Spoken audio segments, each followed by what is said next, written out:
नमस्कार दोस्तों, मैं राजेंद्र दाइमा आपका स्वागत करता हूं मुंबई टुडे लाइव चैनल में।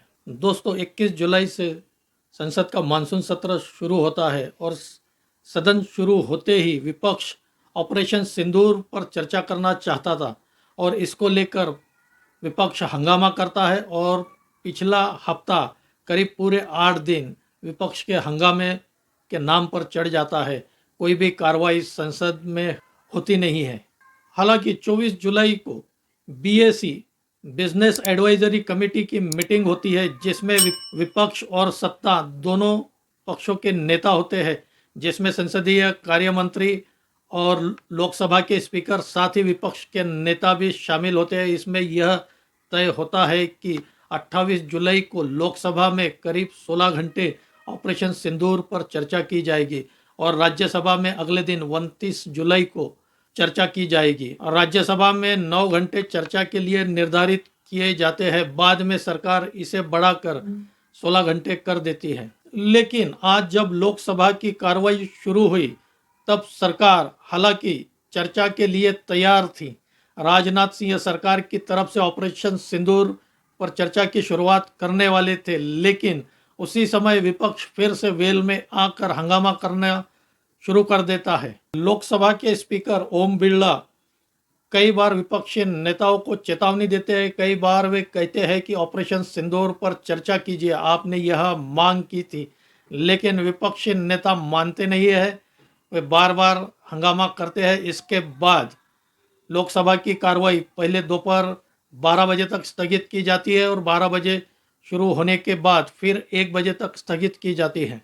इसके बाद सरकार की तरफ से संसदीय कार्य मंत्री किरण रिजिजू मीडिया में बयान देते हैं कि विपक्ष ने, खासकर कांग्रेस पार्टी, आज चर्चा शुरू होने के 10 मिनट पहले एक नई मांग रख दी है।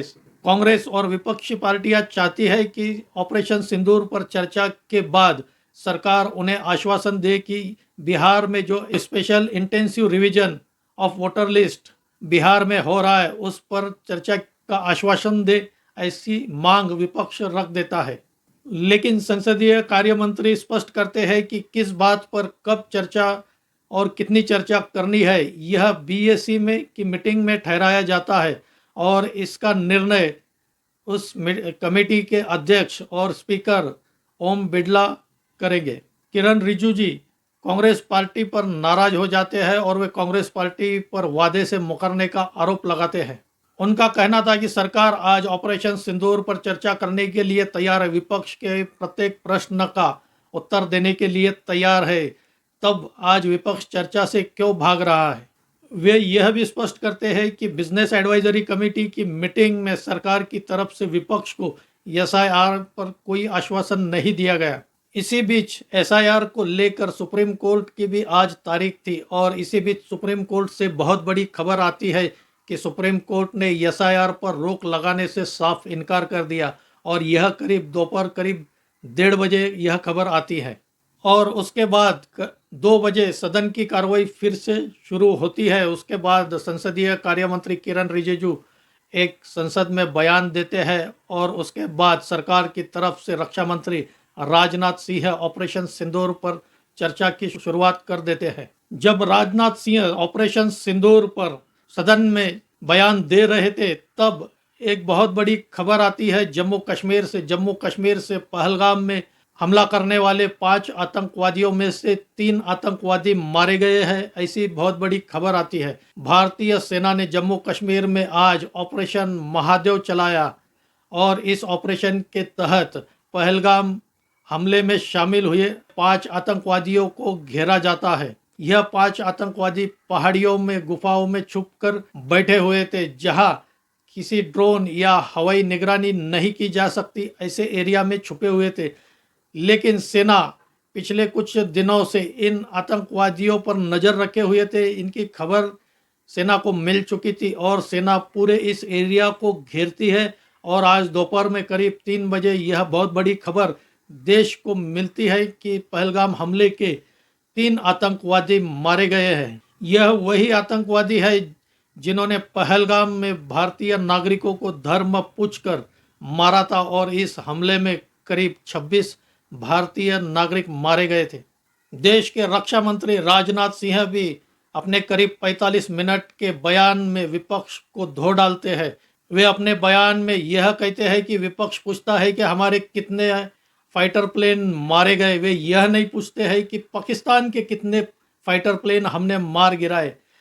विपक्ष हमारे सैनिकों की चिंता नहीं करता है, विपक्ष मशीन्स की चिंता करता है, फाइटर प्लेन्स की चिंता करता है। वे उदाहरण देते हैं कि परीक्षा देते वक्त आप कलम टूटी या कितनी कलम वापरे यह महत्व का नहीं है, लेकिन आप परीक्षा में सफल हुए या नहीं सफल हुए यह महत्व का है। विपक्ष को यह पूछना चाहिए कि ऑपरेशन सिंदूर सफल हुआ या नहीं हुआ। इसका जवाब है ऑपरेशन सिंदूर 100% सफल हुआ है और भारतीय सेना ने केवल 22 मिनट में पाकिस्तान के 9 आतंकी अड्डों को ध्वस्त कर दिया। राजनाथ सिंह आगे यह भी पुष्टि करते हैं कि करीब 100 से ज़्यादा आतंकवादी भारतीय हमलों में मारे गए। पहलगाम हमले के आतंकवादियों के जो आका थे उन्हें चुन चुन कर मारा गया है। विपक्ष को यह पूछना चाहिए कि हमने पहलगाम आतंकवादियों से बदला ले लिया है या नहीं, तो इसका जवाब है कि हमने पूरा बदला ले लिया है और हमने केवल यह 22 मिनट में यह हमला पूरा कर लिया। और हमें जो हासिल करना था वह हमने 22 मिनट में हासिल करने के बाद हमने पाकिस्तान को भी यह बताया था कि अगर पाकिस्तान रिटेलिएट नहीं करता है तो हम भी उसका जवाब नहीं देंगे, हम आगे युद्ध बढ़ाना नहीं चाहते हैं।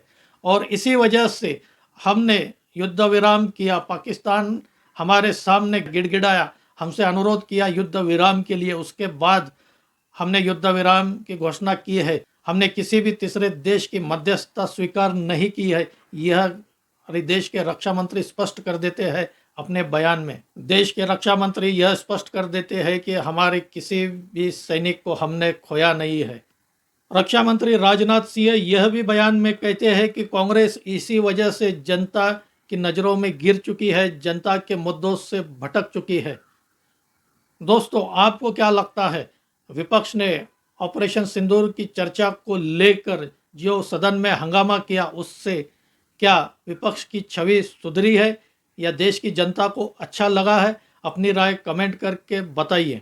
दोस्तों, मैंने इस पर भी वीडियो बनाया था कि कांग्रेस किस तरह बीजेपी के ट्रैप में फंस गई है। ऑपरेशन सिंदूर पर वह सदन की कार्रवाई रोककर बीजेपी की ट्रैप में फंस गई है। कृपया उसे देखने के लिए ऊपर दिए हुए लिंक पर क्लिक करें। आज देश के लिए काफ़ी अच्छा सफल दिन रहा।